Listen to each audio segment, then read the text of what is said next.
What's up, everybody? Welcome back in to the show. Talking some NFL draft. Jake Shervink here. We got the usual suspects filing in here. Always a good time.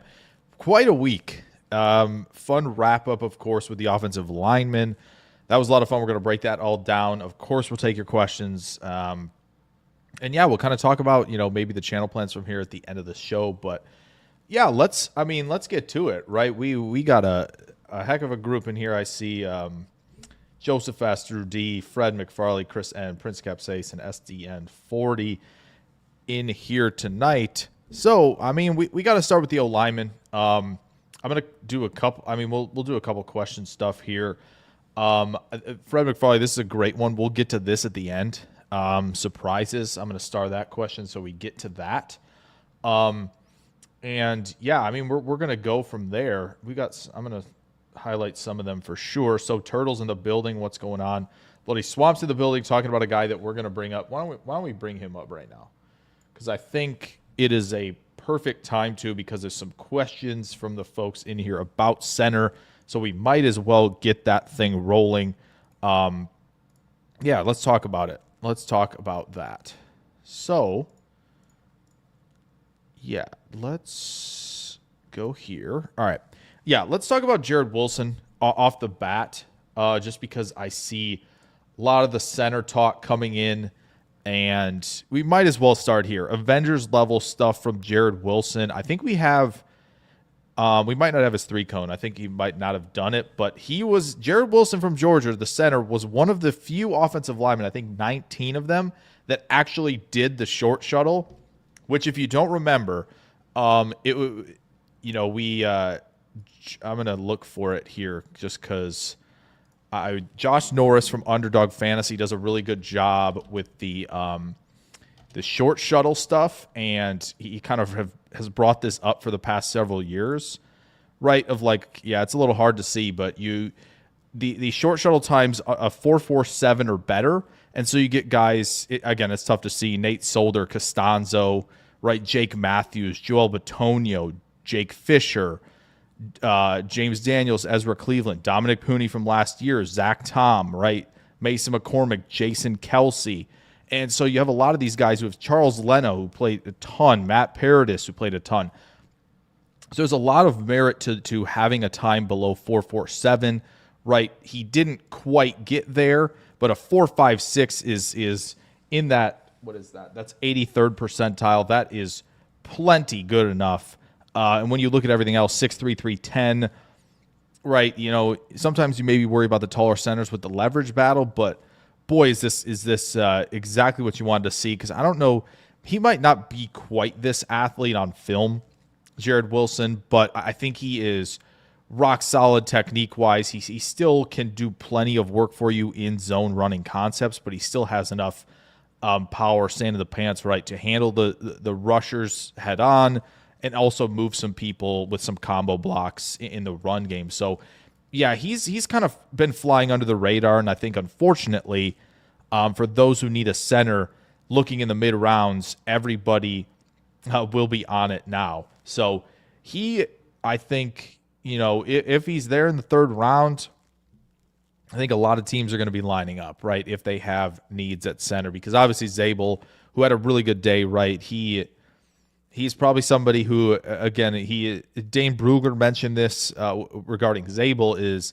the percentage of likelihood that he is going to be a first-round selection, he said was creeping up towards 100, right? So it's probably in the 80s or 90s where he's probably getting, he's going to get top 40s, almost a lock for him because of the flexibility. And so, yeah, teams are going to be looking there, but Jared Wilson's probably where you want to look next at center. Now, there are some guys who stayed afterwards and did some center drills. We'll get to that as well, but Jared Wilson's, I think, a great way to start of he's got it all in terms of the testing, and he's still a very reliable player at the center position. So, Drew D., perfect question, right? What do you think of the centers? Anybody emerging? Wilson is clearly doing so. I think when we talk about other guys who might be able to do it, I think we'll hit on that as well, right? Of there might be some, but just off the top of my head, right? I think Jake Majors from Texas is still somebody who's climbing more onto the radar right now. Again, some of the other guys who are getting looks there at center, I have to find that tweet. Hopefully I can find it. But Jared Wilson's obviously, we're looking for a center too, and he certainly made a statement today. Never tire of the Packers slant. Weekly Cheddar's on here for a reason, but this is obviously trying to be more all-encompassing, but no problems. If it's all the Packers folks in here, that's totally fine. But we're going to hit on a ton of these guys tonight. So, yeah, welcome everybody again, of course, as we get in here. Fred McFarley says Walker, Morgan, Jenkins, Ryan, Tom. That would work, right? Jenkins to center maybe, Morgan to left guard. You have some backups there, right? So it is, it is worth noting, I think, that with Green Bay, because Goody has mentioned that the class is, he likes the class in its depth. Man, I don't know. I think he might be looking that direction, maybe one or two guys, especially if he trades down, right? You accumulate more selections. You're going to get some more swings out there, and it might be two swings along the offensive line, and Wilson could definitely be one of them. Will he be a second-round pick? Perhaps. Yeah, they won't sit Morgan, right? This will be the time where it's kind of like, all right, we need you to start, buddy. This is you kind of took your time to get up to speed. I know the injury, but yeah, that will be the case. Debo for a 5 would seem to lower the market for DK, says Fred McFarley. Perhaps. Yeah, I don't think I think Seattle is floating the one out there because I think, just to try to drive it up as far as possible as they can. I don't think anybody's going to offer it, but you might get a 2 and some extra going his way, and Seattle might settle for that. So, Bloody Swamp says he likes Jared Wilson. We need a top 5 center in this league, and then the Packers line is top tier. Yeah, I mean, DJ said it, right? And it's it's a really good reminder of, like, you don't see a lot of bad teams with great offensive lines, right? So this is a position group that you can't be adding enough to when you feel like you're teetering on, like, is the depth good? Is the starting 5 good? Like, you have to be willing to restock the cupboard as much as possible. Tad Somato says, howdy, how you doing? Good to see you. Welcome if you're due, of course. Coach Len says, is Myers as good as gone? Maybe. I don't know. I still I teeter on probably like 65-35 that he's gone versus not, right? I think there's still a chance he comes back if it's the right price, of course. There's probably a number that Green Bay's already looking at where they go, yeah, if he gets this and he tells us he's getting this, like, we're not going to match that, right? So I don't know what that number is going to be, but maybe this Jared Wilson is the kind of, like, all right, pick 55, we're going to do it. Like, or, from pick 55, moving back a couple times, getting some more picks and still taking Wilson around that 60 range could be in play for sure if they really like him. So, I'm sure if it hasn't already that, someone leaking that the Packers have or reporting that the Packers have met with him, I will not be shocked if that comes out very, very soon. Chris N said Zabel at 23. Whew. I think that's rich personally. I think that's pretty rich, but, like, yeah, I mean, he's probably going to go soon after that, right? You had Graham Barton go in the mid-20s right after Morgan, of course. So it is possible, but I do think it's going to be hard for Green Bay, especially at 23, not to go pass rush, right? There probably will be a running back run or a receiver run in there. So again, I do think there are teams that are going to look at Zabel, right? When you look at Houston, of course, being one of them, where it's like, yeah, if we need help on the interior and we think he's the best player, they could obviously pick him there. The Chiefs might need it. I know they tagged Trey Smith, so maybe not. But again, maybe some think that Zabel's a tackle. So that's going to be fascinating, I think, to see where Zabel lands and any of the reports that come out, regarding him, either right after free agency or during draft week of, like, yeah, this team's interested, or this is one of the guys definitely going in the first. Like, he's going to be fascinating to follow as this process kind of wraps up. So Coach Lynn saying Walker, Jenkins, Ryan, Morgan, Tom as well, or Walker, Jenkins. Walker Jenkins, Ryan Morgan. So slightly different than this one. With Walker, Morgan, Jenkins, Morgan maybe playing left. That's possible. That's possible. Brandon Hallam, what's going on? Says Membo is a beast. Yeah, he is. Do I have his? I was going to mention that on the short shuttle, but I don't know if I have Membo's stuff here. Let me go find Membo because we got to talk about him for sure. I don't think I had his stuff up.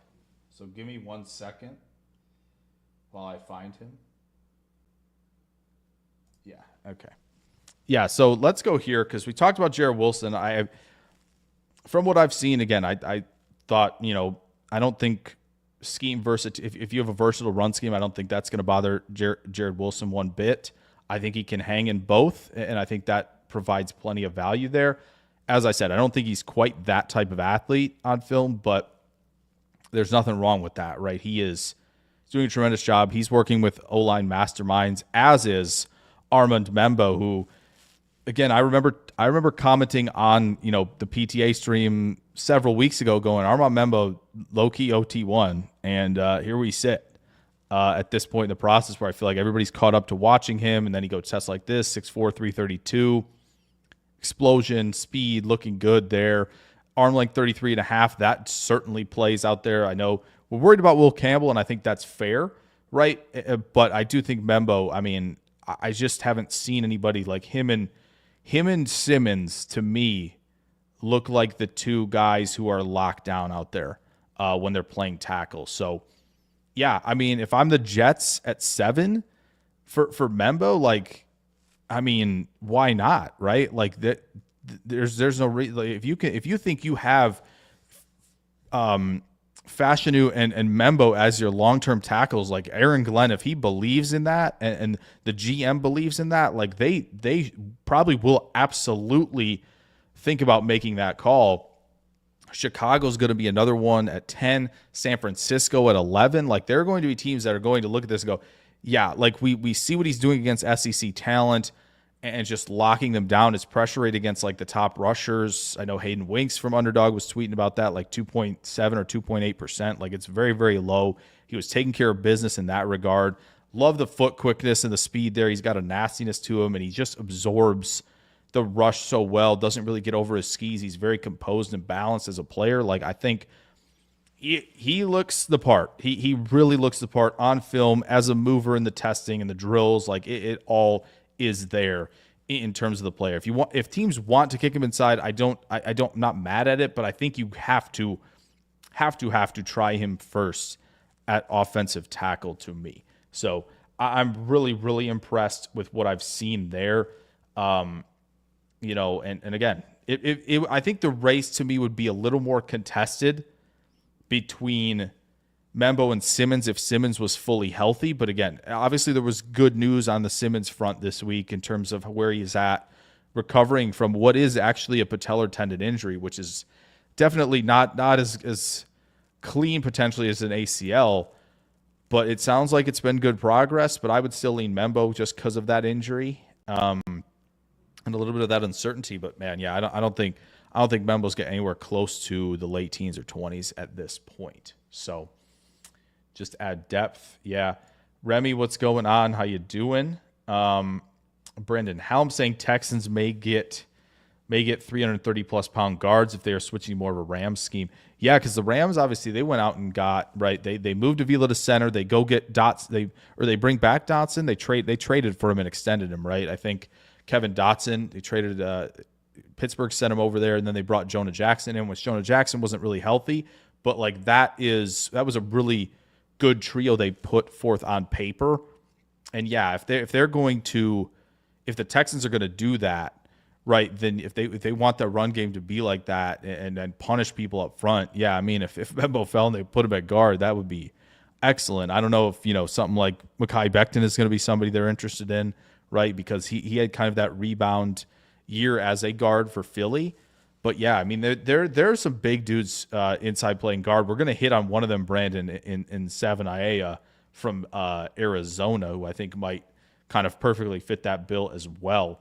So yeah, That would be interesting to see the Texans kind of, move that direction, because honestly, it could help out the run game. I know, Mixon has been tremendous in the zone scheme, right? Like he thrives in that, but he's got the quickness and the vision to handle, right. If you want to be more, be more vertical, right, in the run game rather than horizontal, like I think he can press the line. He's got the quicks. He can win around the corner. Like he can fit in there too, but obviously had a phenomenal year in zone. That'll be fascinating to see. Remy says, what's Zabel's RAS? Yeah, let's pull him up. Obviously, we got Membo there. Definitely wanted to talk about him. Boy, Zabel. Hopefully it's here. Did he not do much? Maybe Zabel might not have done much today. And that's why we're not getting stuff. I'm looking. Got a lot of names to get to. Maybe he didn't. Maybe he didn't run. So Zabel might not have one. Let me pull this off, and we'll get to the bottom of that shortly here. It might be that he obviously we have the size stuff from him, but we might not have a full picture.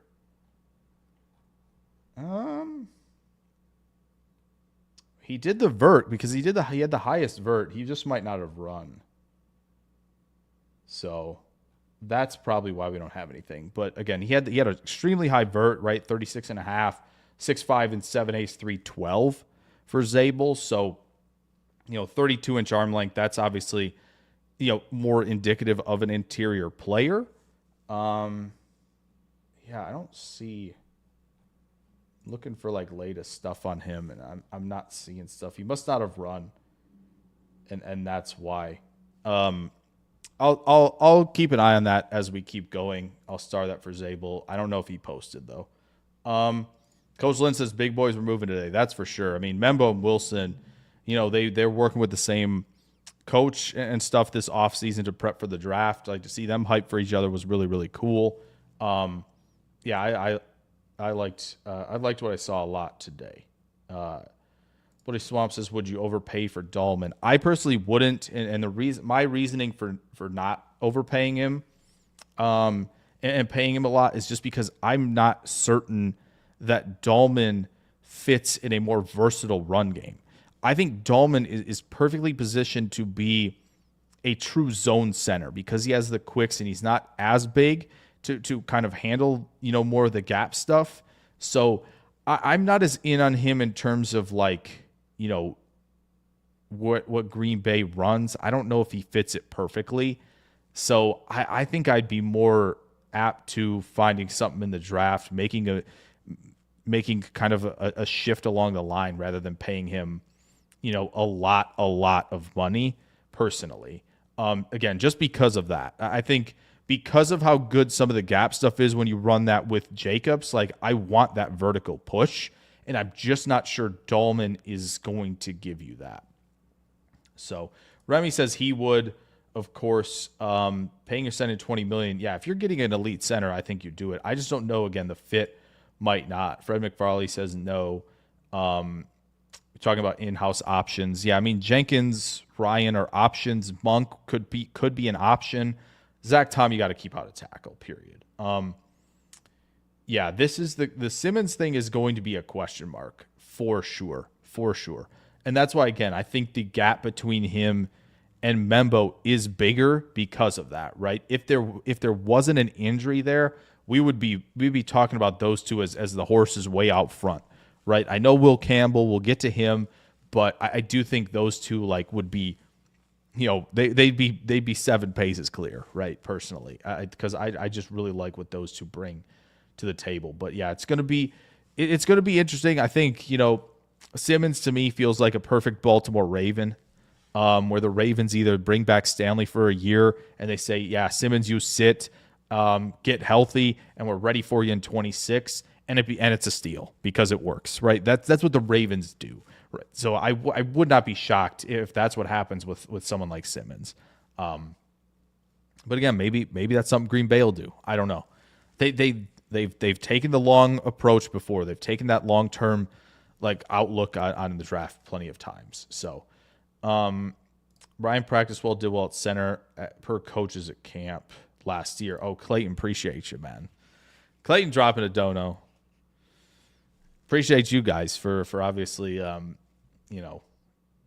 you do in the Packers game, doing it every day. This is day 5 in a row for me. I don't know how y'all do it.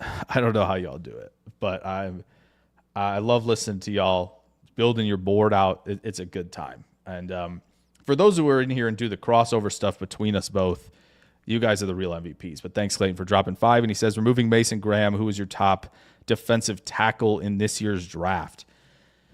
Yeah, I think removing Graham, right, who's I think far and away one. I'm not, again, the weigh-in concerns about he's 296. Listen, if you're not worried about, if you're not worried about Nolan in the 290s, I don't know why you're not worried about you're worried about Mason Graham in the 290s, right? Like he is the real deal. Let's see. I would, to me, if we're strictly talking like 3-techs, and I think the 3-techs are the better prospects, perhaps. Boy, it's tight. It's tight. I lean Nolan as a better 3-tech than Harmon, just barely. But I will say Grant might be better than both. I think it's close between Grant and Nolan to me, Clayton, and I haven't made a final call, but I think it's between those two. But again, Harmon is another guy who's right there because I think he's better at playing the run than people give him credit for. And then obviously you've seen the pass rush win rate with him. So I would be happy with any of those 3 at 23. But if you had to make me pick right now, I would lean Grant slightly over Nolan. But it's very close. Nolan's got that superstar 3-tech potential, but boy, Grant as a 1-tech in those fronts where he can be allowed to be out there for the entirety of a game, essentially, like he is going to make the impact. That's what I think is fun this year about the defensive tackles is you get you separate the 3-techs from the 1-techs and you go, okay, Nolan, Alexander, Harmon, all these, Norman Lott, right? You get the 3-techs who are, stack them down the board, Joshua Farmer on top of it, right? And then you get the 1-techs like Grant and Alfred Collins, who's a stud, and Tyleik Williams, right? You get all these 1-techs. It is an incredible group, and I am hoping Green Bay takes advantage in some capacity. But yeah, I think to me right now, I think it's Graham, then it's Grant, and then it's Nolan. It might change, but again, I'm probably going to put them in different columns in the rankings just because of the different positions they play. So it's tight, though. I appreciate the question. And, of course, Clayton, appreciate the $5 in there. I got to make sure I'm set up for that. I don't even know if it is set up. I need to double-check that, actually. Thanks for reminding me. Might not be set to on, but it must have been because it worked. But let me check. Double check on that. But yeah, thank you so much, Clayton. It sounds like hope you're feeling better. So yeah, I'll echo Fred on that. Hope you're doing all right right now, for sure. And again, appreciate you either just dropping in to say hello and dropping the 5. I appreciate that, man. Really, really, really do. Always, Clayton's awesome with all the support for everybody. There's no question about that. So. Prince Capsaicin says that Jonah Monheim didn't participate. Yeah, that was unfortunate. Yeah, the center class is just so thin, right? Like it's tough. It's tough. You want to see everybody out there, but yeah. So that was unfortunate. Ayers Joy thinks Ryan is the truth. He's the baller I wanted for the O-line. Yeah, I think we're going to get to somebody who might be in that camp as well, where it's like, oh yeah, like that fits on top of it. Drew D thinks Graham played heavier than that. That's possible, right? I don't think Graham's like in the 315s to 320s, but it is possible he played at like 305. Clayton says he completely agrees on that. Yeah, you guys have Grant pretty high, right? I think in that 8 to 12 range, something like that. If I'm not mistaken, I feel like for me when the final rankings and I put them all together, right? I think there's going to be a lot of defensive tackles higher than a lot of other positions, just because I think that's a better class than a lot of. I think defensive tackle is better than edge this year. I actually think kind of comfortably, the more you dive in and the more games you watch, right? So, yeah, but I Grant and Nolan and Harmon even. I know Chris N's talking about Harmon here too. Like, it's going to be very difficult to go wrong, I think, in the first with some of these guys. So, Ears Joy says he's convinced by Nolan. Yeah, again, I think Nolan, the one thing that my biggest concern with him right now is just when he's attacking gaps, he's doing it really well because he has insane movement skills and explosion and the quicks and the stop start go quicks. Like, all of that stuff is really, really good. The one thing he does when he's attacking is and again, you're trying to dip your shoulder, right? You're trying to win through contact a little bit. But there are times where he's completely turned like this when he's facing contact, and that can just completely remove him from plays, which is just not what you want to see on a down-to-down basis. Again, I know Mississippi's probably asking him to attack, right? And teams are keying in on that, and they're doubling him, but you just don't want to be in a position where you're not, able to counter anything or play the leverage game or try to get them off balance with a push-pull, like any of that stuff.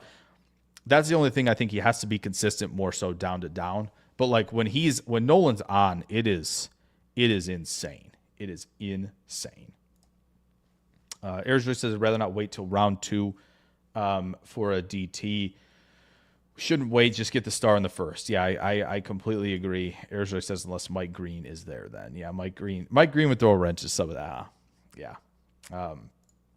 But yeah, Chris, Derek Harmon, as I said, I think he's right there as well. Michael Redden, what's going on? Good to see you. I said just started the PFN draft simulator. It feels like there are excessively good trade offers. That's the one thing about the simulator. Sometimes you get like the trade offers, and Mock Draft Database does this too, where teams are like offering their whole draft like next year for your pick right now, and it's kind of like, yeah, of course I would take that. Yeah, that's hard. That's why it's like it's nice to go through it, and I know you want to go through it and go through the 7 rounders, but if you're doing like a 1 or 2 rounder, it's nice to have like, yeah, just pick this, and this, and kind of go through the process of like, yeah, this is what a realistic trade would look like. Because yeah, some of those offers are nuts. It's a thing pretty much everywhere. I know PFF, it really doesn't give you offers. It tells you who's interested and makes you make the offer, which I kind of like. SDM40 says be interesting to see how Goot handles position of need with the different depths at those positions. Yeah, corner, it feels like there's a grouping at the top, and then there's some uncertainty, and then there's a good grouping in the mid rounds, right? And that's where it feels like at corner, it's like, okay, if you're going to make the move, you make the move early at corner, which they could do, right? Revel is somebody who I think or Revel, I still got to find that. Hopefully he said it in some of the interviews, but East Carolina corner, right? If they're comfortable taking him, I think they should. It's much easier when you go through and go, yeah, who do you want in the second or third round at corner? It's like, I don't know. I mean, Darian Porter, Darian Porter is going to be on their board, right? Like there's no question. He's going to be there. No doubt about it. It's just a question if he's the best player when they're selecting, right? So yeah, it will, right? You have depth at running back, tight end, right? Like there is some of that, which they don't need it.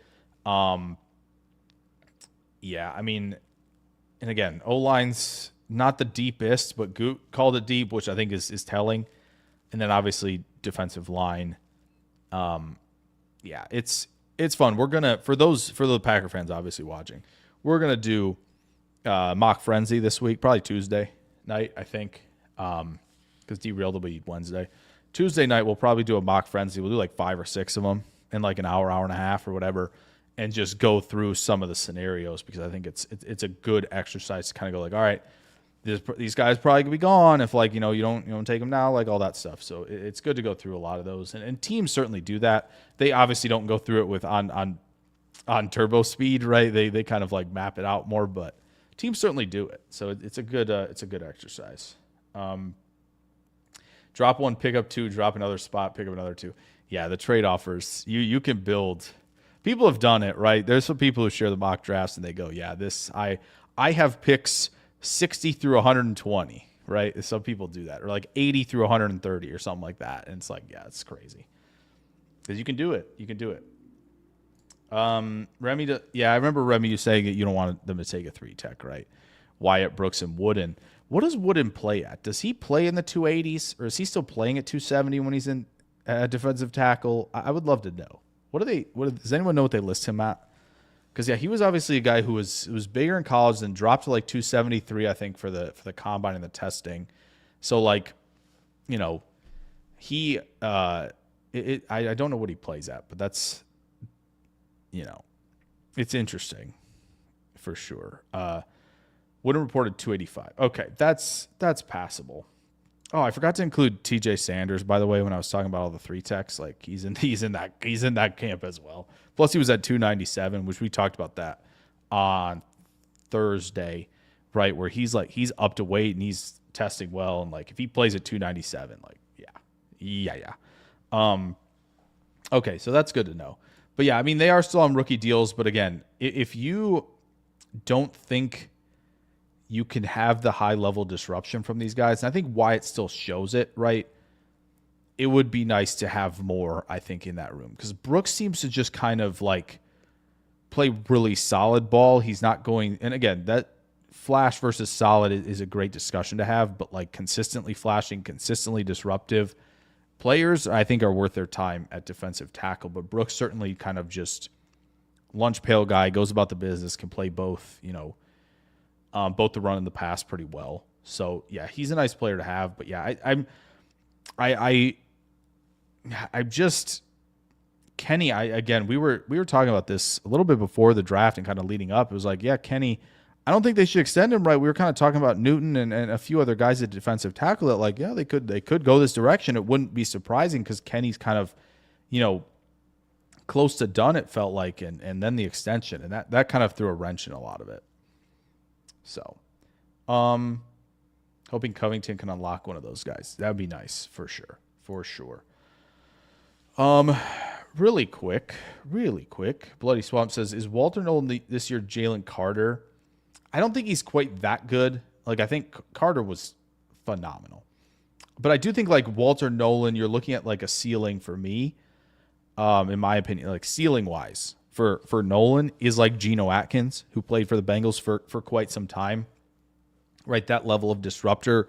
Because again, Nolan plays great with the pad level, right? He, has that ability to kind of shed in the run game, which I think is underrated as well about him. But again, when he's on and like turning the corner, chop rip, like all of that stuff, crossing the face of guys somehow, with where he's aligned, like it is nuts to watch Nolan play. And so I think if you're more direct about what you want him to do at times, I think it will give him kind of the ability to play a little more patient at times rather than just kind of be the wrecking ball at all times. Like I do think if you get him with the right coaching, you could unlock him as a ceiling. And like, again, I think I'll say this, Nolan has a chance to me to be a top 3 player in this draft class. When we look back in 3 years, he has that ability to get there, right? It's just, again, consistency, right? Technique, IQ, all of that stuff to build out that ceiling. But I do think that is possible for a player like Nolan. Like he could be, again, this is maybe a little more slander, but like he might be able to be better than Graham in 3 years. Like there is a chance that happens to me. In my opinion, right? Like I think that could happen, because he's that talented as a player. But again, he has to get to a right spot where coaching will help him, and his work that he puts in will help him reach the ceiling that I think several people, including myself, and clearly Ayers Joy and some others who believe he can reach it. But yeah, I think the ceiling comp is Geno Atkins for sure. Ayers says I could see that, but Nolan isn't necessarily undisciplined in his rushes, doesn't have the anchor. Wooden doesn't have the anchor either. Yeah, Wooden's not as big, and I think Wooden's a little bit taller if I remember too. So yeah, it's a little more it's a little tougher for him. He doesn't get thrown off the pass rush lane completely. He says, sorry, I'm just a Nolan truther. Hey, nothing wrong with that. I still think I'm gonna be a truther in that regard. So I do think I will be with you on that. Remy says it should be a 1-tech if they draft one. Again, there are plenty of 1-techs to look at. So, that's 100% worth it if they want to go down that road. I don't know if they're going to as much. Like, it might be just later in the draft. But to have an Alfred Collins on that team, I think would be so beneficial to them. Remy, I have not had a chance to look at Horsley yet, which we definitely need to do. But he's on the list, so I appreciate you reminding me. I will get to him as soon as I possibly can this week, for sure. Hey, Dana, what's going on? Good to see you. Good to see you. Says, looking at some of the faster receivers for my Cardinals, like Chimere DK, who is projected late, was pleased to see there will be some burners throughout the draft. Yeah, I'm excited to get more of what Dante Thornton's been doing at Tennessee, right? I think he's commanded a good percentage of the deep targets and taken advantage. But yeah, DK is another one that's in a real good position for that. I think Horton can be that from Colorado State. Who else on the top of mind? Obviously, we could talk about Trey Harris. I know he's not, maybe people don't think he's a burner, but I feel like the way that he can slice through and win way down the field is going to help a deep passing game. There are plenty of others. We'll have to go down the big board for that. But yeah, there are several receivers who I think have the chance to do that. I think Andrew Armstrong is a little bit of that as well from Arkansas. So yeah, DK is another one that I'm like, okay, seen him a little bit, not a lot. And after what we saw this week, can't wait to see what he could put together because, yeah, I think, right, because the Cardinals, they're losing Dortch probably, right? And so you have Wilson and Harrison on the outside, not necessarily burners, right, in much of any capacity. So, yeah, it does feel like they need to get better there. I'm sure I'm missing players. It's been a long week. Been a lot of the combine coverage, but yeah, I do think they're going to have. You know what? I have like 15 tabs open, but it's fine. Nothing. What could go wrong, right? What could go wrong? Let's check. Let me go through a little bit here. Iomanor has that possibility to me.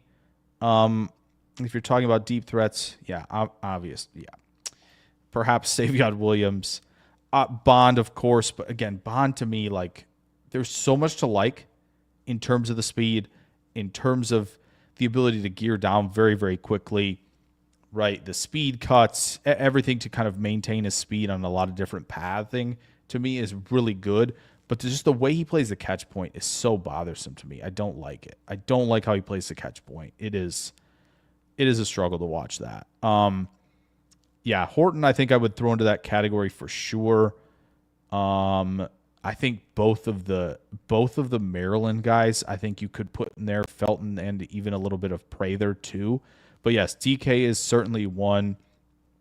Ricky White's done a nice job of winning at all three levels, so he could certainly provide that. Arian Smith would be a perfect one of like winning deep, tracking the football, right? He does a really nice job with that. Brooks can win down the field. So there are certainly plenty of guys that should be talked about as those deep threats. Thornton, of course, we mentioned. Jimmy Horn could be in that mix as well. Like there are several looks. If they want to go bigger, they have that option. If they want to stay smaller, like Dortch, and they're fine with the speed in a more compact, smaller frame, like they could do that as well. Drew D says top 3 athletic performers on Next Gen Stats for Georgia interior offensive linemen. Yeah, they had quite a day. Ratledge, Wilson, and then the other guy who Fairchild, I think, was the other one, right? I think so. Yeah, had an awesome day for sure. Dana says need to try to find a replay. I've been sick for day 3 and 4. I think they were running I think they're going to rerun most of that on NFL Network. Probably tonight and throughout the week. Because they're going to have to talk about something before free agency, and they'll probably have some stuff programming for that, but I think they will be running some of that. So yeah, definitely check there. NFL.com probably has some reruns. I don't know if you have Plus or not, but I think they will have some. Chris N says, I love a young Geno Atkins. Yeah, who wouldn't, Who wouldn't? Yeah, Drew says they rerun stuff. Ducks 25. Yeah, okay. Let's go here. I'm gonna find Will Campbell on this because I think he's worth talking about, right? at the very least, we can talk about him a little. Yeah, so Will Campbell, short arms, obviously 32 and 5/8 is an issue, but yeah, the wingspan was very, very short, like very, very short. Yeah, I think you could. I think Ducks 25. This is a good way to do it. You can certainly try him at tackle, but if you have like true just offensive line needs, he can still kick inside. Like I know Packers fans not really thinking about this, right? But like if Campbell were to start falling, like this is there is the potential here, in my opinion, for him to take over at center if you wanted to try him there as well. And like he's got the size, he's got all the measurables for center on top of guard. So like again, this could be maybe a better and more realized version of Jonah Williams, but this is starting to be that kind of conversation, which isn't always the greatest to be included in, where it's just like it hasn't worked for Jonah Williams. He was tried to tackle first and it didn't work, and he's moved around a lot. Like you might try him at tackle, but I do think like if you need guard real bad, you should take him. Like again, there are not many bad teams, very few, if any, who have a great offensive line who are a bad team. Like it will not hurt you to draft someone like Campbell, even if you think he's a guard. Like truly. So Airjay says my logic is that we were 7th in run D. Big part of that was Cooper and Halfley. Pass rush has no hope. Yeah, pass rush has to get better for Green Bay. There's zero question about that. So Remy says Nolan has a high ceiling, also very low floor. Motor is very good. Yeah, there's some character stuff. I don't know what that is. It sounds like some coaching dispute, maybe NIL on top of it from A&M. Could have been like he was not being put in the best position, Nolan, at A&M, and was voicing that opinion. And some coaches will take that and spread that as character concerns, especially if you leave to go somewhere else. So that one I think is I think there's a little less of a character thing than say a Pierce, who we've talked about a little bit more. So like, I don't know. I think it may be, it's notable, right? But I don't think it's like a severe issue per se. So Fred McFarley says, don't think Slayton being re-signed. So yes, big DT should be on the menu. Dana says somewhere around 27 wide receivers ran lower than 4.5. It's a pretty long list, right? Like it is a long list. Running back was extremely fast this year. Receiver was pretty fast. Like it was a fast year. Yeah, so obviously they run lower than 4.5, but certainly some do not have over an 8 in RAS. There were obviously plenty of guys like a Matthew Golden who did not test enough to do so, to give a full score. So yeah, there are certainly players who, again, the size brought them down, the speed brought them down, right? There will be plenty of that. But again, RES, not everything, good tool. That's why you put it all together. The metrics for production and athleticism, right? Some of them advanced with also what you see on film and like projecting roles and all of that stuff. I think when you paint that picture, it's a lot easier, I think, because then you can sort of keep calibrating to like what is working, what isn't, still including it, but at a certain percentage, blah blah blah. So, Airjay says don't think his floor is low at all. Again, he's still been a pretty darn good run defender. Nolan has. Bloody Swamp says we should trade JJ Nagbar and upgrade from him. Yeah, there'd be plenty of options. Tyler Barron from Miami's kind of a mid-round option. Braden Swinson from LSU is a day 2 option as an edge rusher. So there will still be plenty of edge rushers. It just isn't as deep of a class as defensive tackle to me. Anyway, let's get to a few guys here while we're thinking about it. Josh Connerly, 6'4", 311, right? Testing numbers look good. Again, when you watch him in the drills, right, where they're doing the long pull, the short pull, right, kind of the drill where you engage, let go, right, and shuffle out and then get into kind of a straight run. Like a lot of those drills, the wave drill, right, all of that, like Connerly just moves so smooth, so explosive. He's under control, but he almost looks like a tight end.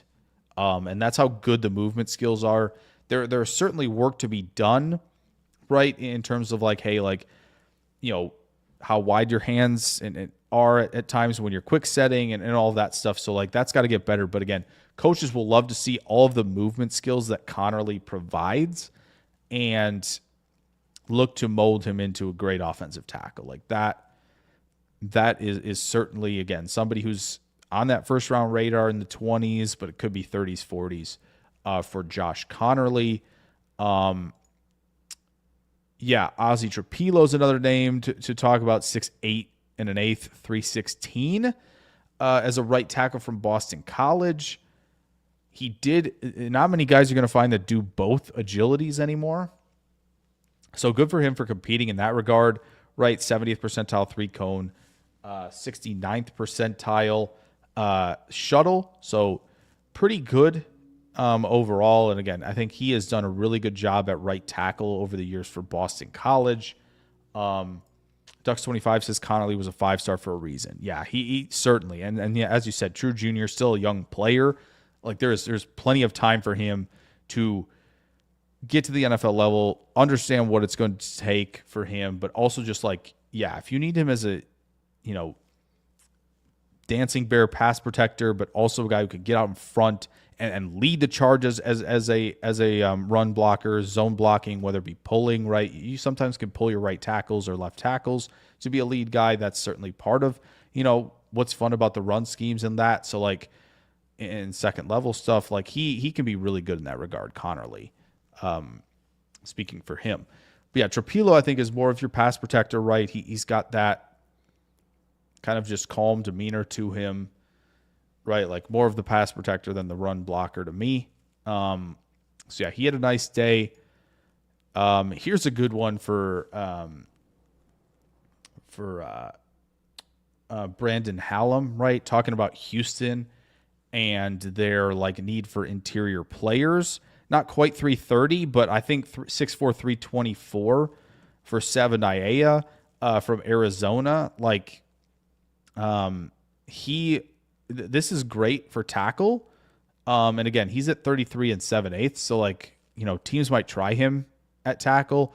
At guard, I think he was like 98th or 99th percentile. So you're looking at 9899 for him at guard. Did the shuttle, not too shabby, right? 75th percentile with a 4.66. Verticals was good, like all around pretty solid for him. The height's really the only thing dragging him down. And again, tall guards, not necessarily what you want. So, yeah, but he's obviously going to be shorter if you, go put him through the testing as a tackle. But I thought he had a nice day as well with the movement skills, showing the wave drill, the pull, all of that kind of stuff. Like I thought he looked very, very smooth as well. Yeah, big one here.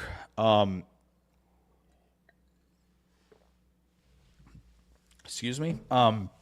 Yeah, big one here with Ariante Ursary, right, from Minnesota, who I think after the first group of tackles for me, right, the Membos, the Simmons, like I think he should be in that conversation, right? 6'6", 331, and again, a guy who just look different in the mirror and the wave drills, right? Obviously, the testing looks really good across the board, maybe other than the shuttle, right? Obviously, the 44th percentile there. Another guy who did everything, though. Love that. In a day and age where not everybody does them, so that's really good to see. But yeah, I think 33 and an eighth is maybe the question mark, but like at 6'6", 331, he's got offensive tackle build to him through and through. Now you could maybe kick him inside, right? The Ravens kicked Daniel Faalele inside as a really big dude, and Becton's obviously thrived there. But I think you try Ursary at tackle first because he did pretty good against Abdul Carter this year, who's right one of the top prospects in the class. Yeah, he's been darn good for Minnesota and darn good in the process, right? Senior Bowl wasn't talked about as much as I think he should have been. He was, as a Raku, who has tons of fans in the draft community, like the one-on-ones and the team drills, like he was locking him up all day long. So like, he's good striker, good balance, like especially again for a taller player. So yeah, I'm really impressed with Ursary's draft process. He's done a really nice job. I mentioned this guy last night, if you remember, and I mentioned Wilson last night, of course, because you wanted to see what you were going to get from the centers, but Mentioned Vincent last night, 6'7", 314, 3-cone, looking real good. Didn't do the shuttle, I don't think. We'll check that. Actually, who did the shuttle? Let's go here really fast. Did he do it? 7A did it. Bo did it. Banks, Trapilo, Ursery. No. So he didn't do it. Yeah, no, he didn't do it. But Vincent, I mean, this is really good. Small school guy who I think held his own at the very least down in Mobile. But you have a player who's, I think, really moldable, right? You keep him behind your starting offensive line. You develop him, right? This is there's something here, I think. And if you're the coaching staff or team that you feel like can get the best out of Vincent, yeah, you select him, right? I think there's going to be a lot of suitors on day 3, especially early on day 3 with this type of profile, right?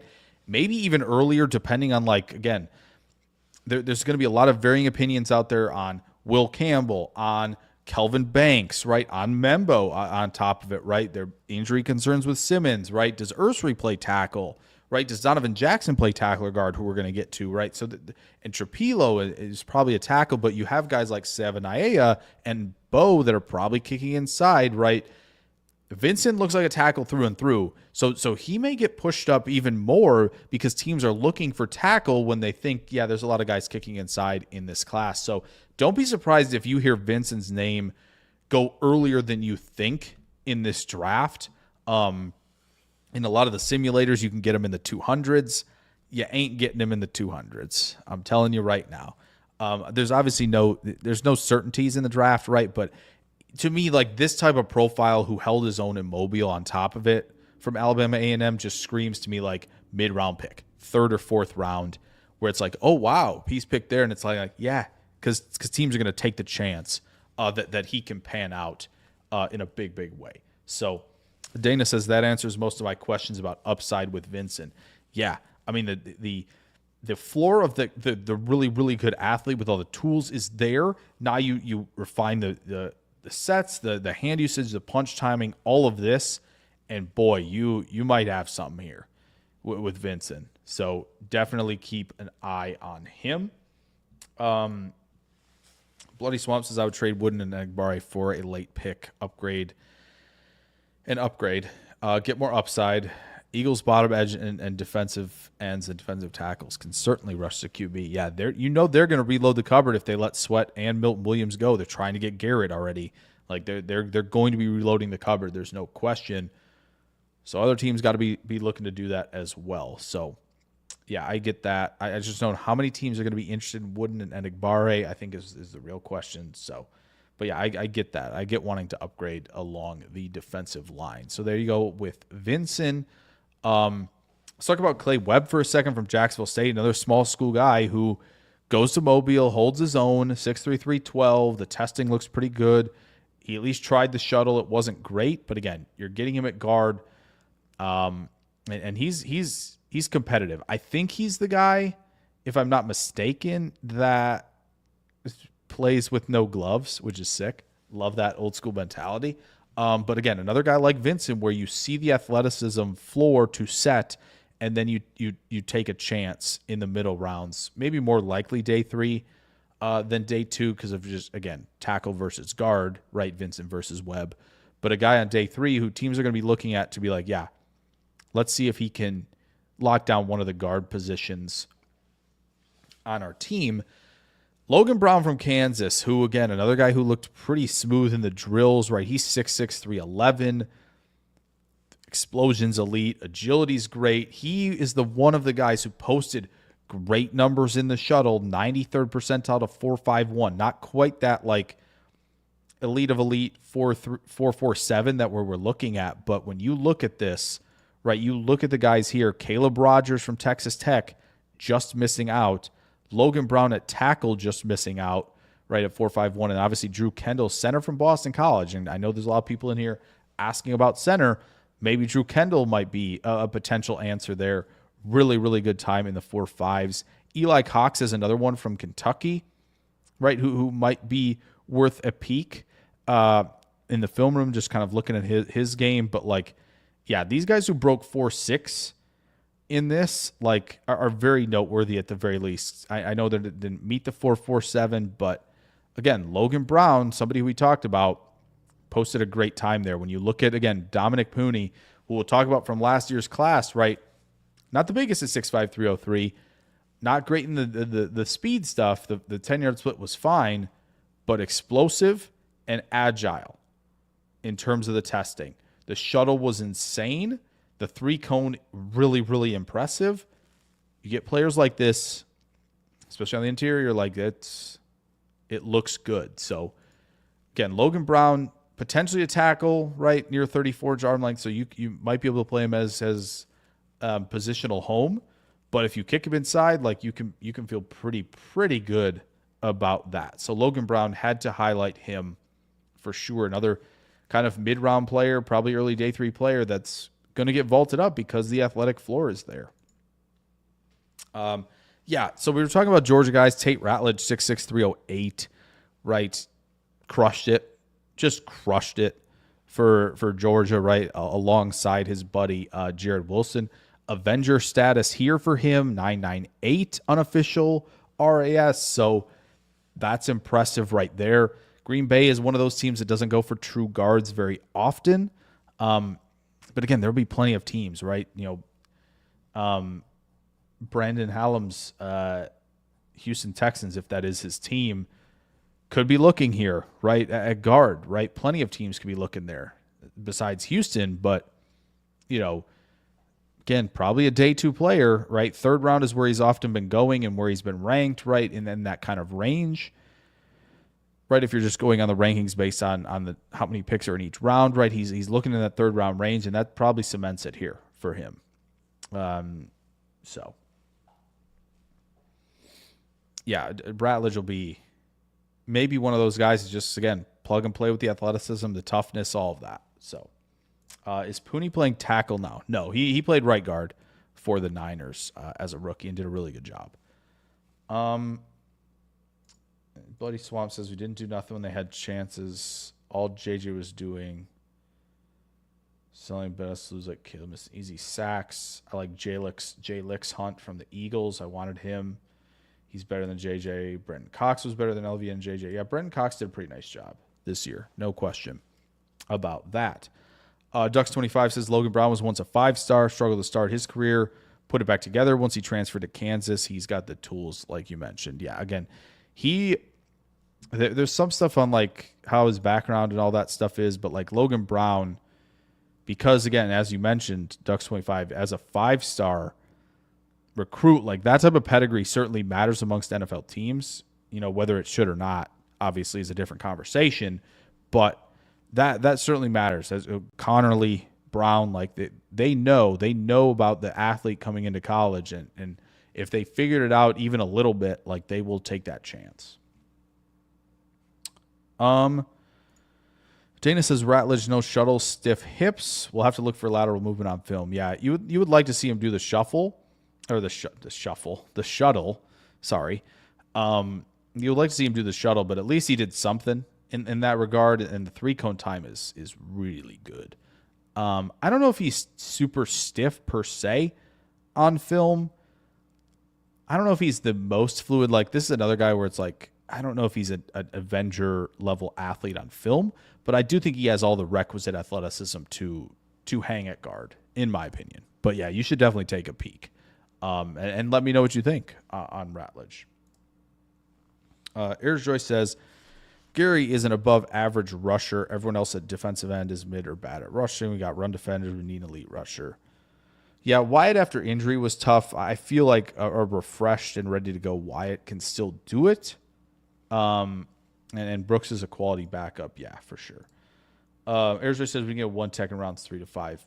Classes deep, but pass rushers always go early. Can't wait on that. Yeah, it's difficult to wait on pass rushing defensive tackles and edge rushers for sure.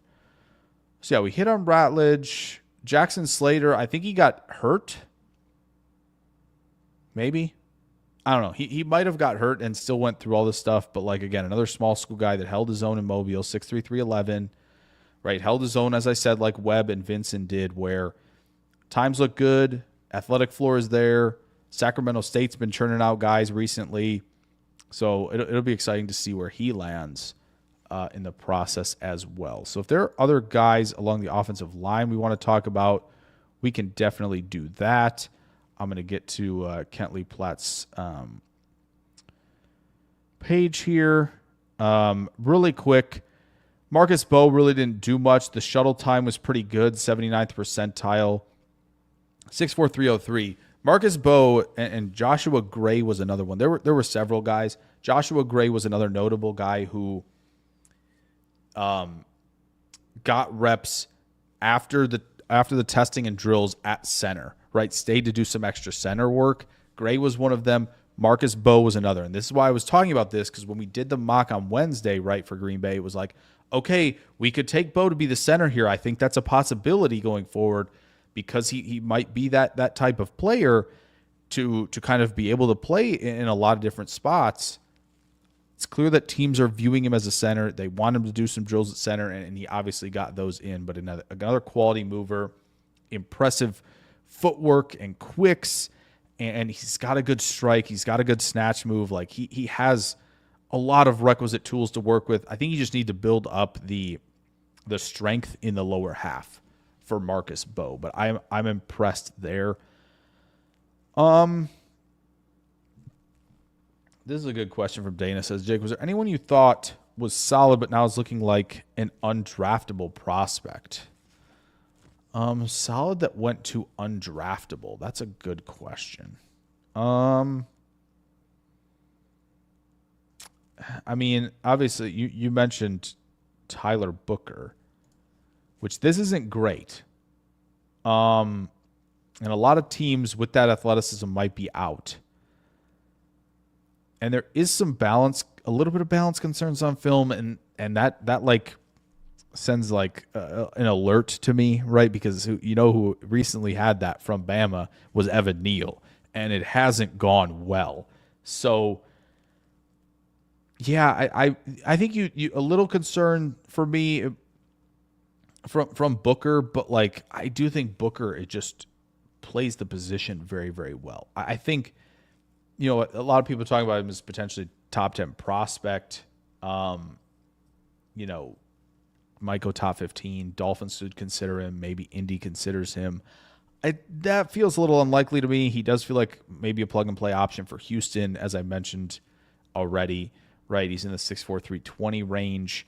So, yeah, I think this does paint a little bit of concern. Certainly he's not from solid to undraftable for me, but that definitely makes me kind of want to go back and watch more of Booker and go like, all right, is this...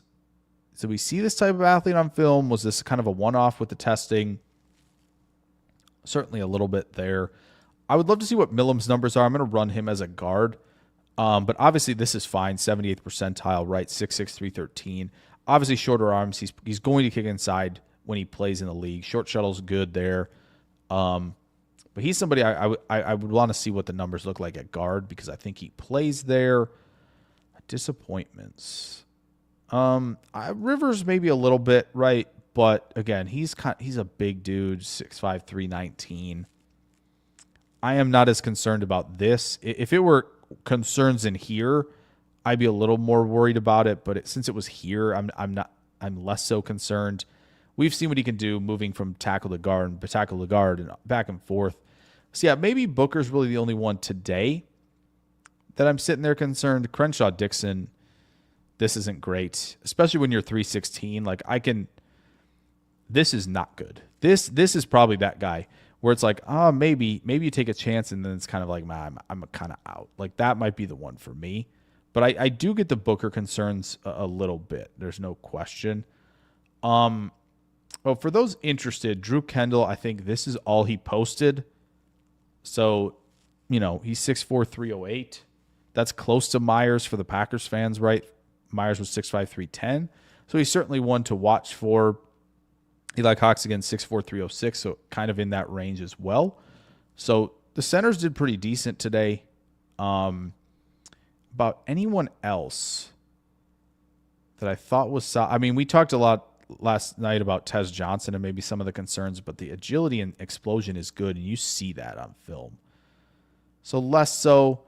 This was an interesting profile. Daniel Jackson, right? 5'10", 193, but he posts those times. We know he jumps really well on film. So like Daniel Jackson's somebody I'm more intrigued in. Yeah, here's a couple. I think Dana actually. Yeah, LeJontay Wester. I feel like you're small. You got to be fast, explosive in some regard. He reminds me of Wandale a little bit, and I just I'm not as in on him.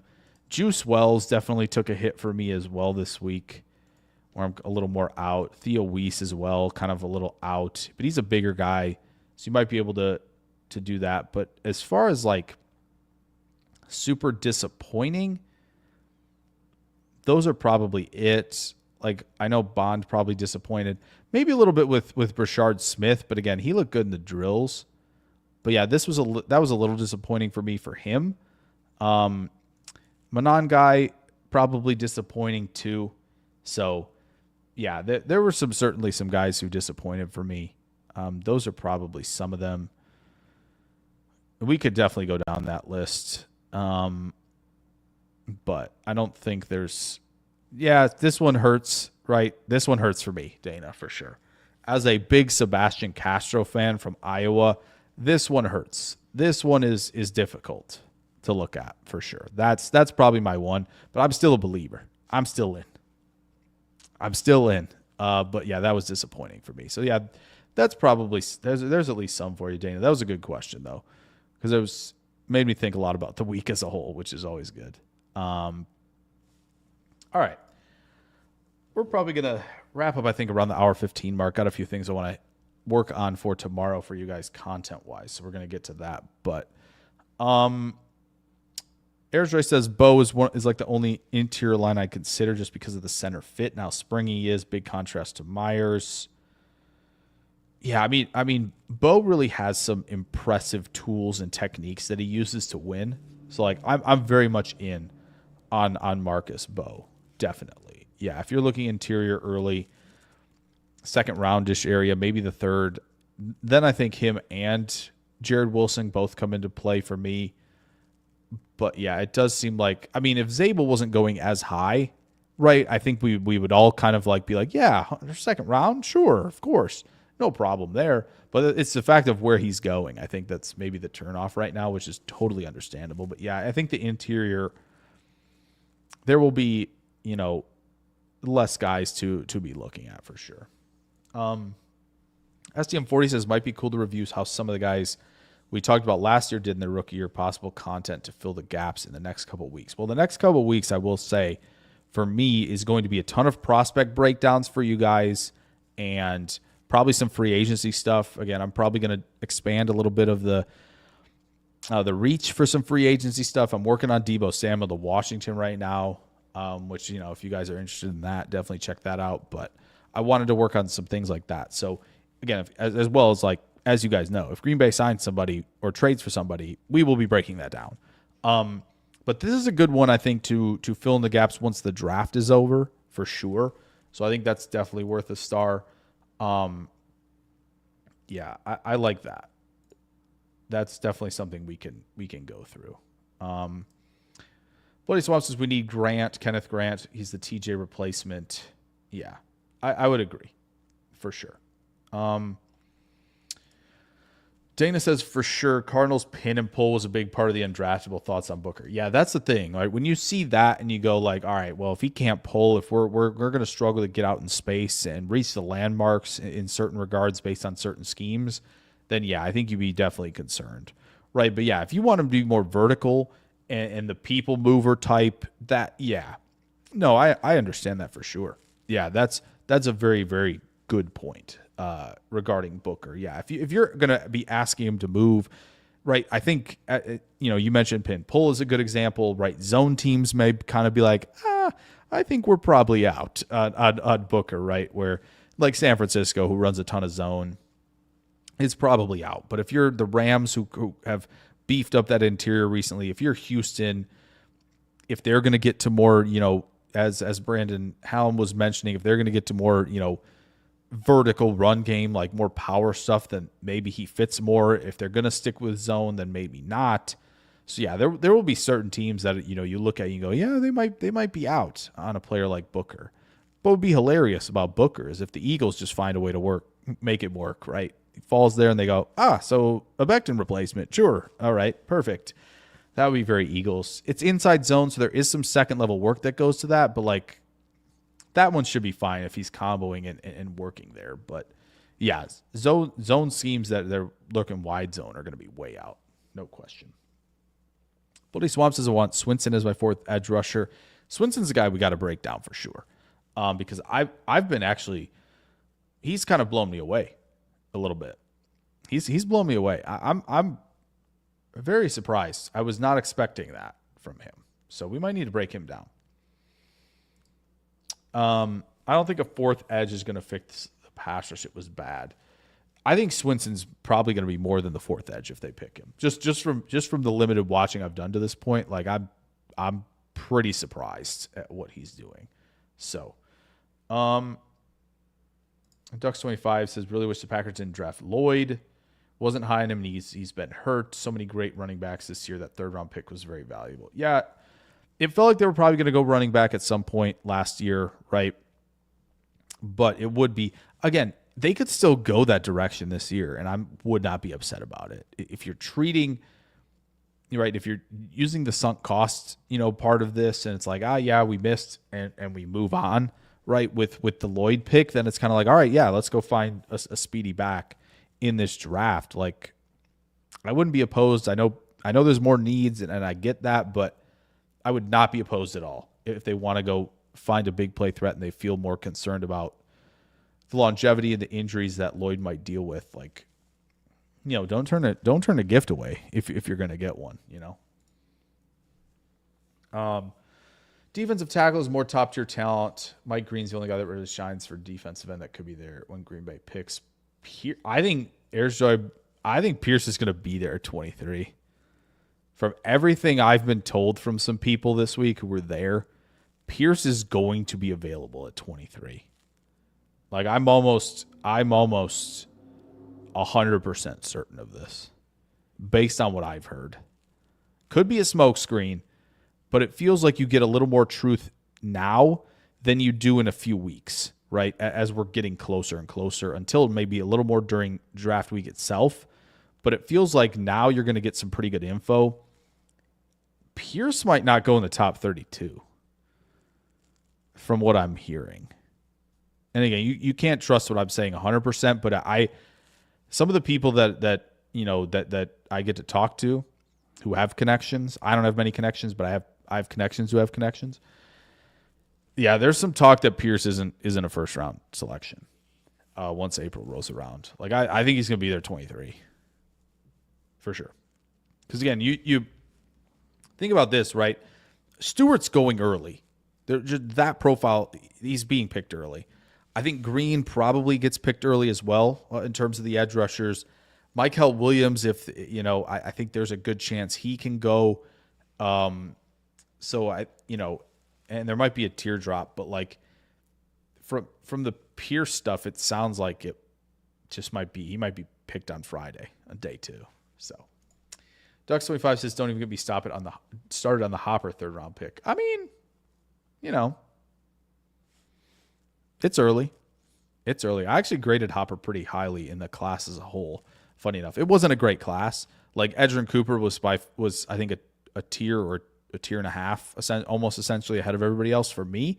I think it was. I'll go look at my rankings. I think I had Cooper, Colson, Wilson. I think. Hold on. Hang on. Let me find out. I had,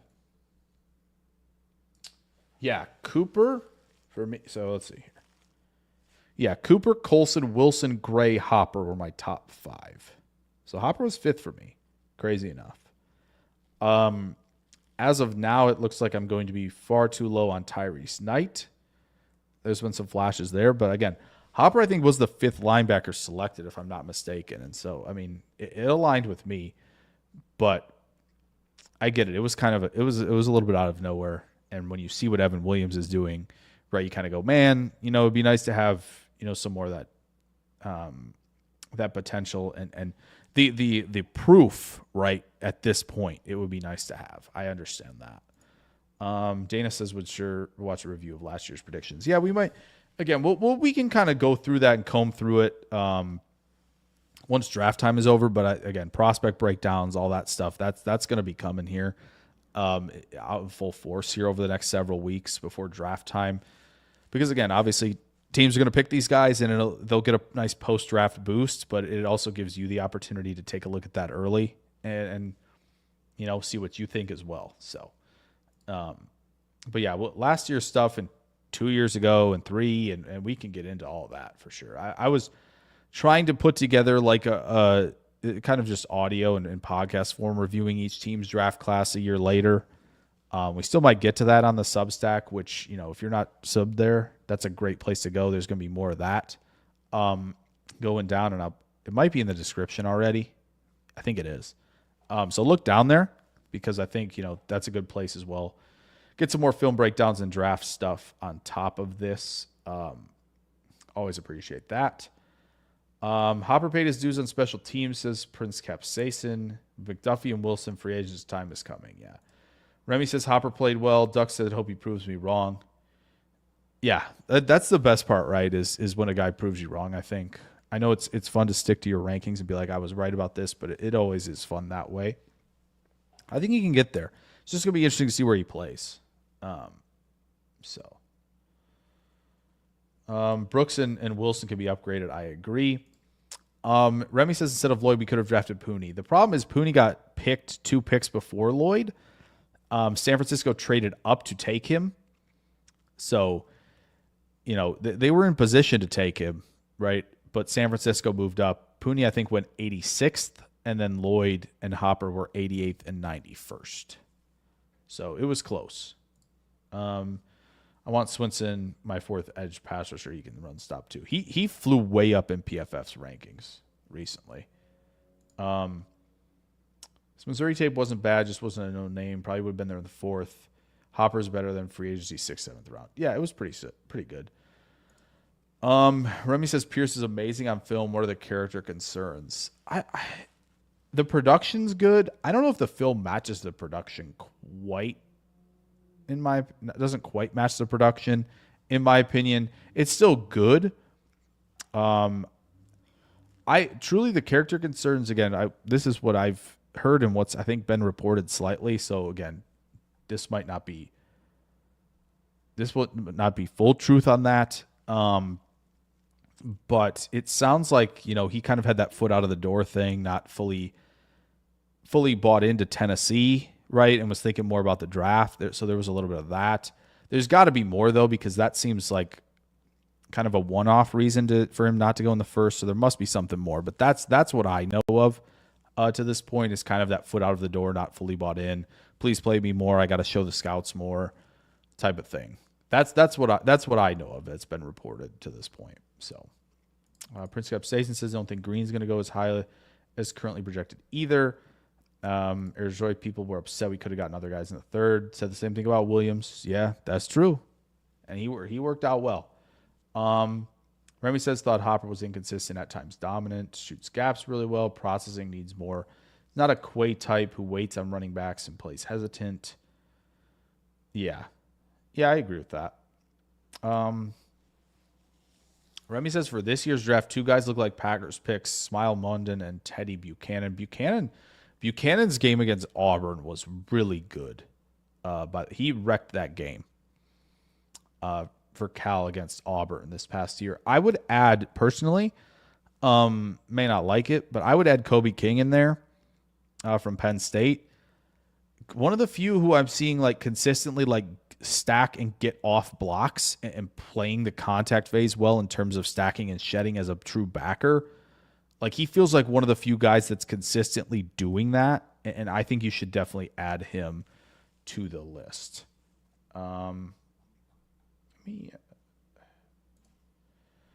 So I would add him. Teddy Buchanan's a good shout, though, as well. Dana says Miles Frazier was a guy who maybe pay attention. The wave drill really fluid. Yeah, he was moving everywhere in Mobile, Dana. Like he was right tackle, right guard, left guard. Like they were giving him a lot of opportunities, a lot of different positions, and he was doing a pretty good job. And so like this testing is good for him. 6'5", 317, right? You know, the arm length probably kicks him inside, and that's why he was getting a lot of reps there as well. And obviously he's listed here as a guard on the testing, so you get that info there. Yeah, he might be flying under the radar as well. It'll be fun to sort kind of these mid-round guys that are flying a little bit under the radar, especially at guard, right? You have the small school guys with Webb and oh man, the Sacramento State guy, Slater, right? So yeah, it's going to be fun to kind of order these guards for final grades and really get a good sense of them. Ducks25 says I was all in on corner with those 2 third-round picks. At least one of the two. Yeah, it was surprising for corner to be waiting that long. And here's where we sit because of it. Yeah. Remy says, Jake, can you do some content in the future on Hopper's rookie year? So I'm planning to do on all the Packers rookie seasons, including Jordan Morgan, who I know didn't have a ton of reps, but we're going to take a look at all of them, Remy. So that's the plan here. In addition to some other rookie reviews, right? We're probably going to look more at, guys like Pearsall, guys like Tavondre Sweat, maybe Joe Alt. We might throw him in there. So like we'll probably do quite a bit of them. But all the Packers ones will definitely be done. It's just going to be a question of when. And when that kind of like, because there's been a mix of like when that content has done better than others. Personally, it seems like doing them this early, either you got to do them like right after the season ends, or you got to do them later, like towards the summer, late spring, early summer, because it feels like more people are focused on the draft. But we'll see. We'll test the waters with one of them at the very least. Probably have y'all vote on that at some point. So make sure the notification bell's up and you're watching all the stuff, and some of the community posts will show up there. But like we'll probably do a poll of be like, yeah, which Packers rookie review would you like to see the most? Right, we're working on Edge Coopers, but yeah, I will definitely do stuff. It's just a question of when. That will be up before the season starts, you can guarantee it. Hopper, Lloyd didn't do much, so we probably won't do him. Obviously, Williams, Bullard, Cooper, Morgan, like all those guys will definitely get looks this year before the season starts, before their sophomore years begin. So Dana has stuff on Pierce, anger issues, talking back to cops. Interesting. That's something I haven't heard, but yeah. Remy says I wouldn't be overly worried about character concerns. Green Bay has as really strayed away though from those types, right? With depending, character could mean a lot of different things, of course, right? Attitude, true off-field issues like that are more legal in nature, but they've seemed to avoid even like the attitude stuff. Like obviously they had Pickens in for a meeting, and yeah, there were questions there, and obviously there still are, right? So yeah, they could. That's why they do the background on a lot of these guys when they meet them. I know Green Bay's met with Pierce, so they probably asked him about that during as well. So teams have got more of that info than we do. Remy says, on the other hand, I think we'll sign our trade for an edge one. Garrett's still out there. He says he's not signing an extension. So if Cleveland wants to get max value for him, they're going to have to, they're going to have to trade him. I mean, they can obviously keep him and hope they, get better. But it seems like that ship has sailed almost. Yeah, the Green stuff is very vague because of that dismissal. I don't know. That one seems more unknown. I've heard things that I'm not going to repeat because there's nothing substantial on it. Like it seems there's more stuff on Pierce, even Nolan, right? Like, but the Green stuff is very like under wraps. I have no clue what it is. Wild was the best I got. Yeah, I don't know. There must be something, but I don't know what it is. I don't know if it's coaching at Virginia. I really don't know. It's weird. Remy says King is definitely good, but Packers seem to look for a guy for blitz, cover, run, stop versatility so that they can be interchangeable. Yeah, if they're looking for interchangeable players, Boy, that eliminates a lot of guys. I'm just not sure. Like the love for Campbell and Schlesinger are awesome, but they feel like guys who need to be more Edger and Cooper, less Mike linebacker in year one. So I don't know if they're interchangeable. And so that makes it tougher. Like who's actually interchangeable? That I think takes a lot more film watching and more in depth. But if they're looking for somebody like that, right? Like, Isaiah McDuffie, I think a better version of him, like Kobe King can be that for sure. Coach Len says Slater showed well. I thought, yeah, Slater's had a nice process. And Sacramento State's becoming a hub for players who either transfer to bigger schools or, stick it out and do really well. So obviously Scatabo was there at one point. I think there were a receiver or two that I can't remember. But, yeah, Slater's having himself a real nice process. Arizona says, I have a feeling the trade will need to happen before Goot looks to sign anybody. That's possible, yeah. Goot is very calculating. No question about it. So before, I guess we kind of hit on this, and I wanted to get back to Fred McFarley's question of, like, good or bad surprises. Again, we already talked about, like, Sebastian Castro for me, Fred. Like, we kind of showed his thing earlier. We showed Tyler Booker's, which was quite surprising. Right, so I'll bring up Booker's, right? That wasn't ideal. That was surprising. In a good way, surprising on the offensive line. I don't know if this was surprising, but Jalen Travis obviously had a really good day. He's 339. That's wild. 6'7", 339. So, that's something for sure. But yeah, that was a very surprising thing for him. I think Jared Wilson was surprising in a good way. I didn't think it was going to be that good. So there's certainly some of that. Obviously the small school guys, right? Webb, Slater, Vincent, all surprising in a good way. As far as other positions, right? We kind of talked about Tez being a little disappointing, but there's still promise here in terms of some of the testing, not really the straight line speed stuff, but others. DK was a big one. Dana brought him up early in the show, right? Like there was certainly that. So he was surprising in a good way. I kind of mentioned that, LeJonte Wester was surprising in the rough way. Like Ricky White, it wasn't great, which was a little surprising. Not necessarily the size, right? But just everything else, a little surprising. What else was surprising? I mean, Jalen Knowles I didn't think it was going to be this good, but I knew he wasn't going to be in the red, right? So I figured he would probably be above 80th percentile, but this was next level. Savion Williams didn't run as fast as I thought. This wasn't quite what I was expecting here. I had him pegged for potential 9.9 looks that we'd be talking about him a lot more.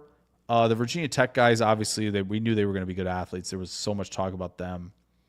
Giddens was a surprise in a really good way. Those numbers exceeded expectations for sure.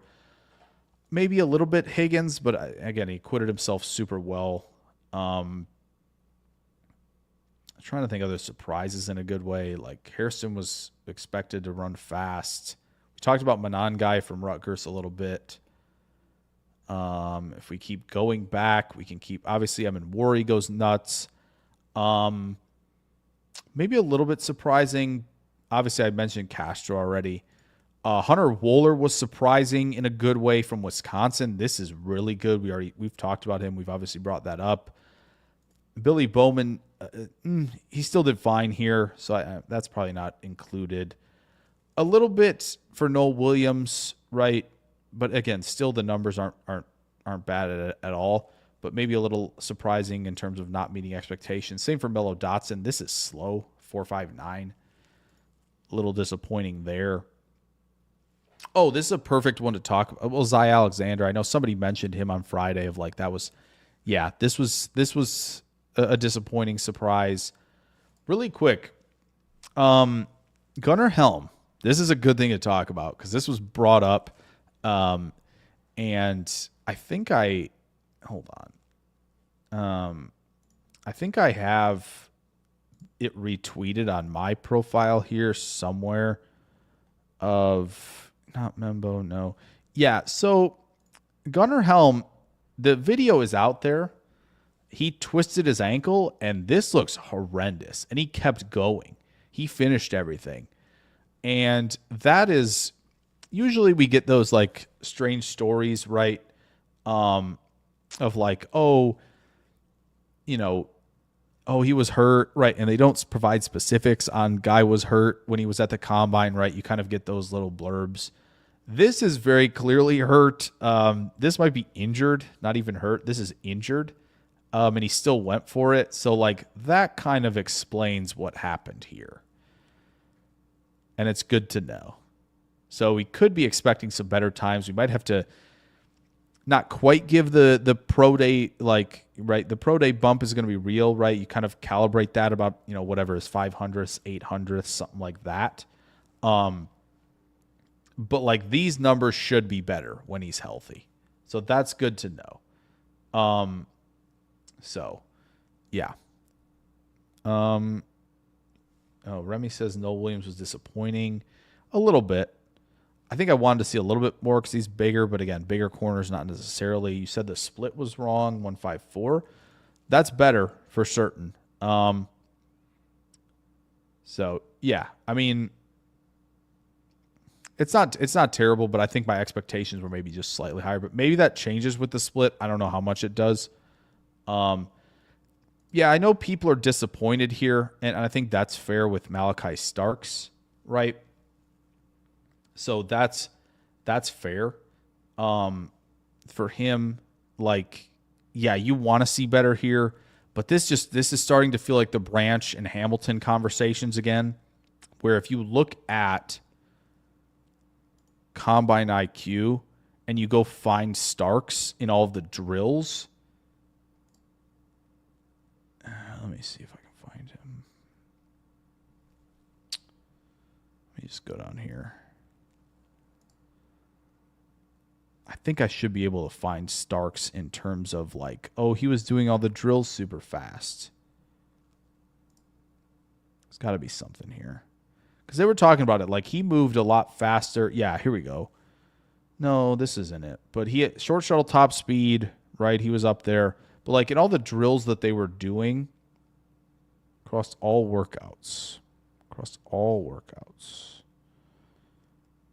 Oh, this doesn't look like all workouts. Max Excel top. Yeah, this is 40. But, like, all the, there was a tweet about it. And Stark seemed to be good in all the drills and was moving fast in all the drills versus like the testing stuff. And that gives me, I think, a better picture of like, yeah, the play speed is there. He's not, maybe just not a good tester, but yeah, this is obviously disappointing, but I think there is some merit to kind of throwing it out. And it seems hypocritical, right? It's kind of like, well, you're talking about all these guys hurting or helping a little bit based on expectations. And he might get an unfair bump from this, or an unfair drop from this, where you get him in the 40s. Like, you got Branch in the 40s and Hamilton somehow fell to 14, right? So it could happen. I think it's a mistake for teams to let him fall that far. Let's catch up on some stuff here. We're across 90 minutes. That's crazy. We're going to wrap this up by 10 Central for sure. Air Joy said Kane Madrano's multi-sport athlete, discus throw, track and field, similar to Musgrave. Yeah, I don't know if you all heard that Membo did a bunch of things, right? Soccer, tennis. He did a lot of sports, which is really cool to hear from him. Millam would have tested better. Yeah, Millam's was fine. I think he was in the 70-some percentile, 76th maybe. Rory says, what do you think about Donovan Jackson? Let's go find him. I don't even know if maybe he didn't test. I don't know if he did test and just did the drills. I know they were taping up something. They were wrapping something from him. So I don't know if he did everything, but like, what do you think about him? I think you can try him at tackle because I think he looks fluid enough there. It took him a minute, and it was unfortunately it took him the learning curve started against Abdul Carter, which was tough on him, but I think he acquitted himself extremely well down the stretch for Ohio State. I think he was a major reason they kept it afloat on the offensive line. He did a tremendous job at tackle. So he's somebody I would still try at tackle and then kick inside, but like he is I think better than the grading on PFF would suggest, to me at least. Again, doesn't mean you should take my word for it, but it does seem like that is the case for him, and I think he'll get chances at tackle for sure. Madrano was fastest player at the Shrine Bowl, can gain 10 pounds. Could fit the criteria, yeah. Oh, DeAndre Carter. Yeah, that's right. That's right. Or is it Cater? No, it is Carter, I think. But yeah. Thoughts on Jihad Campbell at 23? He was moving different. He was incredible. Just the linebacker realm won't make sense. Hey, if Goody really likes him and everybody's in and the coaches and the scouting staff and Goody's all in, like that, I don't see why they wouldn't do that, honestly. Feels a bit crazy because I feel like we're not getting guys who have excellent instincts for the position and the football intelligence for the position right off the bat. You're just getting fast guys who can run all over the place, cover a lot of ground for sure, blitz, wreak havoc. Yes, they can definitely do that. But I do think like if you treat him as an interchangeable player right now, Jihad Campbell, I think you're going to be disappointed with how he does at Mike. But again, maybe you want Cooper to eventually take over the Mike duties, and that's how you get both of them on the field. Like, I understand that, right? Warner and Greenlaw worked for quite some time there in San Francisco, and if you want to find that, this is probably the way to do it, right? Campbell and Cooper long term. I don't think it's out of the question. I don't think it's out of the question. But to me, somebody's got to play the Mike, and I'm not sure who it's going to be based on what we've seen to this point. That would be my concern. Adam Huddle says, surprised how many guys did only one or none of the drills. Yeah, testing too. I mean, some of the top guys are always going to opt out, right? But you did just, again, record number of no agility testing, which stinks. It would be great to have all that already, but we don't. So yeah, it's frustrating. But I know the schedule has been changed a bunch over the last few years, and it's definitely, I think, a lot more on them. So. Seems there'll be a lot of fallers and guys getting drafted early unexpectedly. Always is. Always happens. And I feel like we're in that position, right, where you don't see a lot of blue chippers. So it could get really, really interesting once we kind of make that turn at 20, where it's like, yeah, guys might just start taking guys they like. And it could be a lot of the consensus rankings could be flipped on their head very, very quickly. We covered the no Williams with Remy there for sure. Yeah, kids as tough as Musgrave. Yeah, because Musgrave, I think, did keep playing with the spleen rupture. Yes. So, yeah, he's tough. There's no way. If I did that and I felt that immediately, I ain't going to be – I might be able to walk slightly, but, like, I'm not running for weeks after that. And the dude just said, no, I'm going to keep going. So, yeah, that's nuts. Malachi Stark seems like a Lion, Viking, and Eagle. Viking, yeah. Viking, Bill, Buffalo Bill to me. Eagle, possibly. Oh, man. Eagles, yeah, would make sense.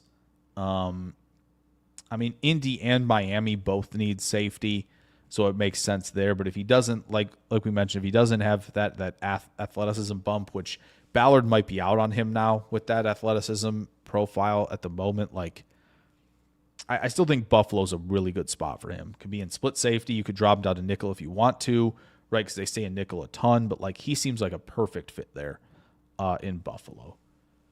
Cooper's season was too great for the production he had in limited games for Hafley not to consider it.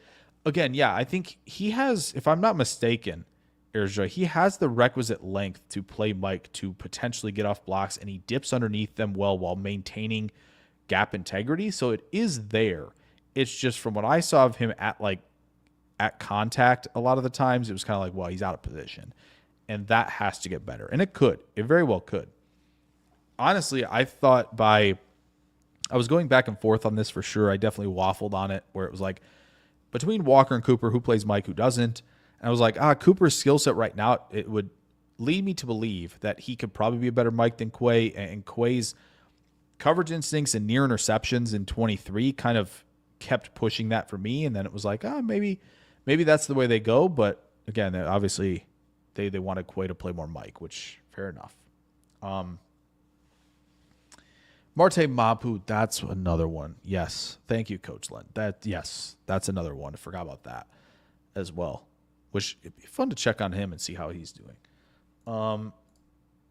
Cooper is just so good at will, though. Yeah, he is. He is really good. He is really good.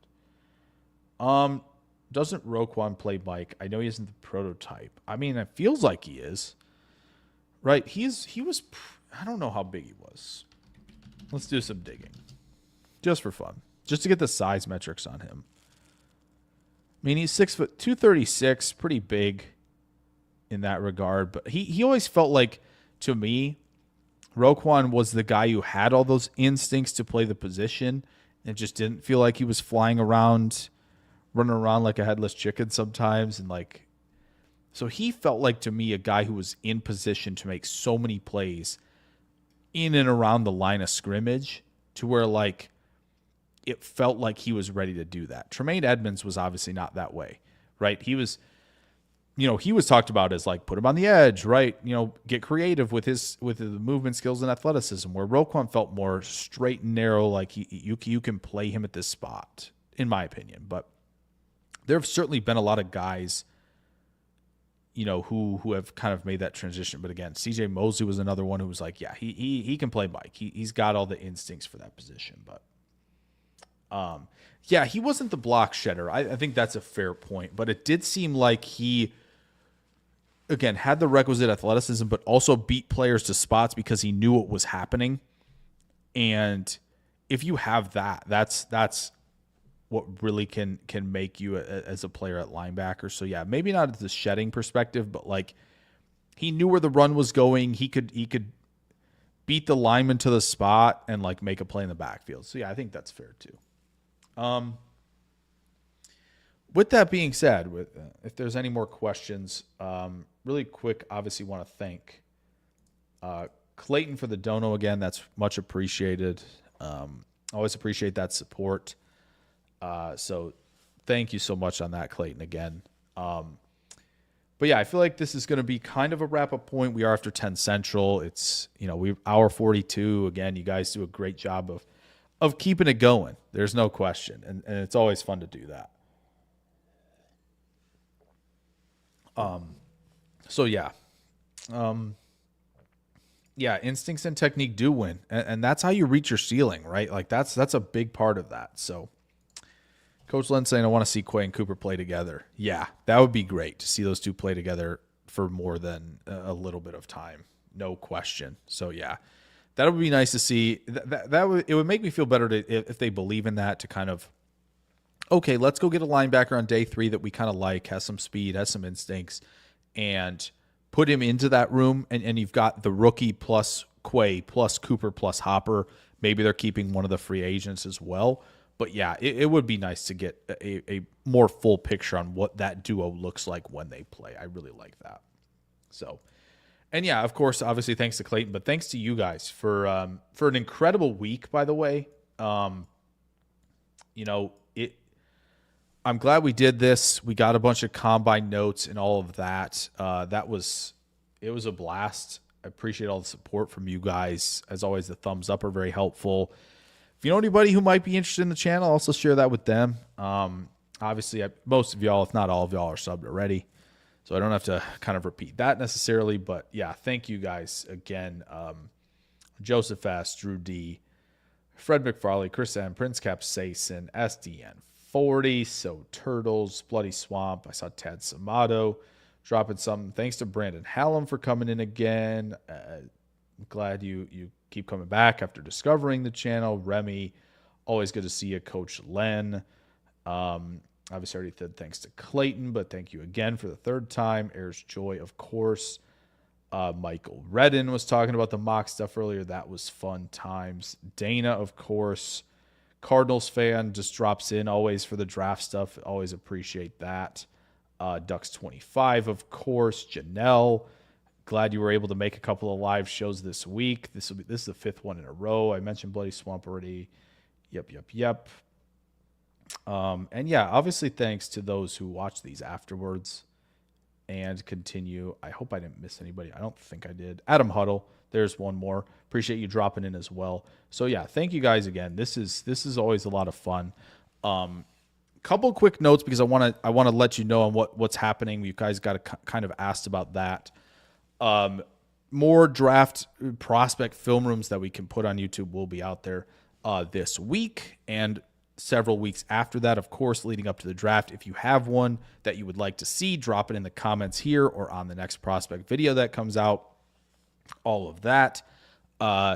There will be some free agency stuff. It might not be all Green Bay, right? Trying to expand it, but I always appreciate the Green Bay folks showing up.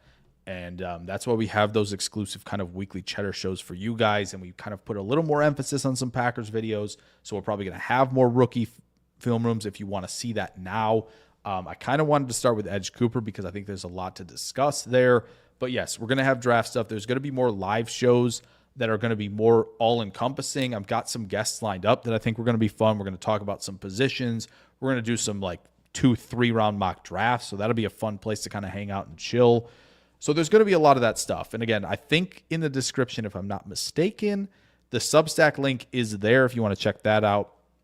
You know, because if you're interested in players from the SEC, it is how it is. If you're interested in like Trey Harris, Matthew Golden, I know I posted something on him, but I want to kind of do his full film room, right? So him and Trey Harris are two guys who are going to be there. Burden's going to have that, right?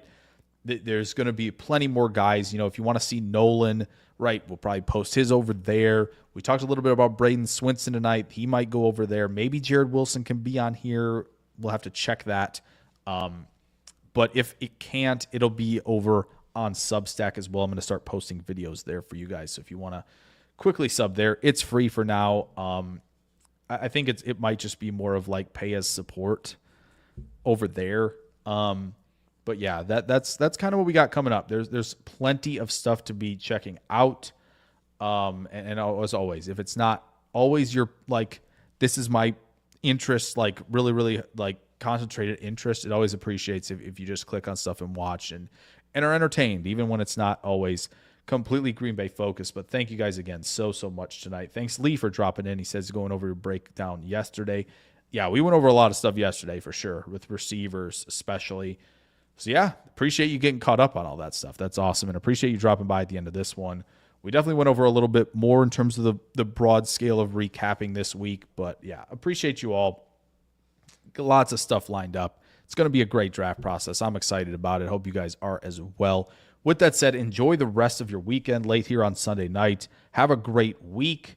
And we will see you guys, most of you guys at least, for the Packers folks, on Tuesday. Mock Draft Frenzy episode live here. We will be doing that. So stick around and be ready for that. It's going to be fun. We'll go through a lot of scenarios. So thank you guys again so much. Take care. For those Packer fans, go Pack Go. Hope we enjoy.